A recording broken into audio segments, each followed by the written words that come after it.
Yung mga magpa-plan dyan mag-iwan ng luggage dito sa Citygate Outlets, panoorin nyo yung video na to.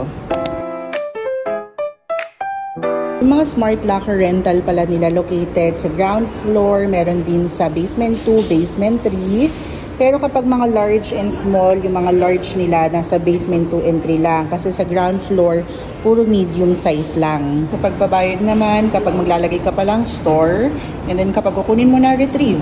May instructions naman dito, so screenshot nyo na lang din. Ito pala yung mga locker rental rates nila for 2 hours, 15 HKD. Sa small pa lang yun ha. And then large, yung mga check-in luggage natin.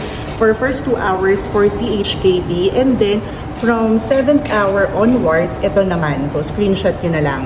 Para masigurado rin na kasya yung luggage nyo, meron din ditong dimensions for your reference. So, masusukat nyo kung kakasya ba or hindi. Dun sa large na kinuha namin, kasya yung check-in namin, tsaka yung isang maliit. So, pwedeng, yan na. Okay na rin yan. Then, itong dalawa na lang dadalhin namin. Pwede pa. Itong Black Honey, pwede na rin sa loob. For payment, may Octopus, Alipay, WeChat Pay, Visa, or Mastercard. So kami, nag-Mastercard na lang kami. Siguraduhin nyo lang na kapag binuksan nyo or sinarado nyo na yung locker, yun na yun. So kapag iniwan nyo, hindi na kayo agad makakabalik kasi magka-count na agad yun.